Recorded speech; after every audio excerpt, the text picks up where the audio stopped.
Pemirsa, Komisi 3 DPR memutuskan akan membentuk panitia kerja atau panja terkait penegakan hukum kasus Freeport. Namun ada kekhawatiran DPR justru mengintervensi jalannya proses hukum yang tengah berjalan di Kejaksaan Agung.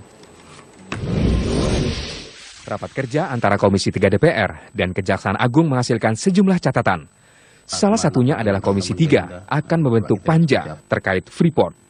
Alasannya, panja akan membantu proses penyelidikan kasus Freeport yang telah lama terbengkalai. Namun ada kekhawatiran dari Jaksa Agung HM Prasetyo, keberadaan panja justru dipandang negatif oleh masyarakat terhadap DPR, mengingat proses hukum tengah berjalan di Kejaksaan Agung. Di sini sudah selesai dilakukan dengan adanya putusan MKD. Sementara penegak hukum tentunya harus dibiarkan berjalan sesuai dengan jalurnya sendiri. Itu aja sebenarnya keinginan saya.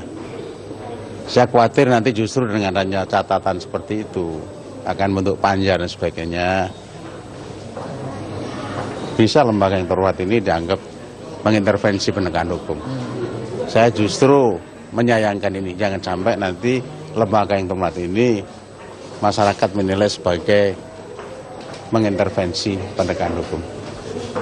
Saya berharap tadinya bagaimana sekali lagi hukum biarkanlah berjalan sesuai dengan jalurnya sendiri. Pengamat politik LIPI, Samsudin Haris menyambut baik pembentukan pansus apabila untuk mengungkap kasus Papa Minta Saham yang melibatkan mantan Ketua DPR Setia Novanto.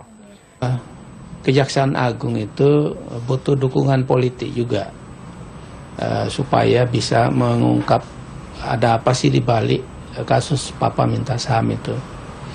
Kalau itu tujuannya. Nah, cuma kan politisi kita ini baik di Komisi 2 atau yang lain itu kan agendanya macam-macam. Agenda itu kadang-kadang sesuai dengan kepentingan masing-masing partai politik. Kekhawatiran Samsudin Haris bahwa panja bisa bermuatan politik tertentu bukan tanpa sebab.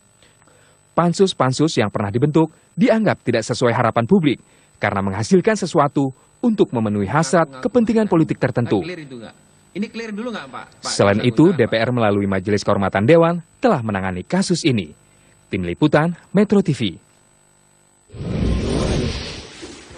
Ya, setelah menjadi ajang mendesak Jaksa Agung untuk menghentikan kasus hukum Setia Novanto, rapat dengar pendapat atau RDP Komisi 3 DPR hari Rabu kemarin akhirnya berujung dengan rencana pembentukan panitia kerja atau panja atas penanganan kasus yang melibatkan mantan Ketua DPR itu. Apa urgensinya pembentukan panja ini dan apakah untuk membantu kejaksaan untuk mengungkap kasus tersebut atau sebaliknya mengintervensi penegakan hukum? Kita akan tanyakan langsung kepada anggota Komisi 3 DPR Taufikul Hadi. Selamat malam Pak Taufik. Selamat malam juga. Dan juga sudah ada dua narasumber lainnya, ada analis politik di sebelah saya, Ray Rangkuti. Selamat malam, Mbak Ray. Dan juga anggota Komisi Kejaksaan, Barita Simanjuntak. Selamat malam, Mbak Barita. Malam, Mas Wahyu. Jawabannya nanti, Pak Taufik, terkait apa maksud dan tujuannya nanti akan dibentuk panja oleh Komisi 3. Setelah jeda berikut ini, kami akan kembali dengan perbincangannya.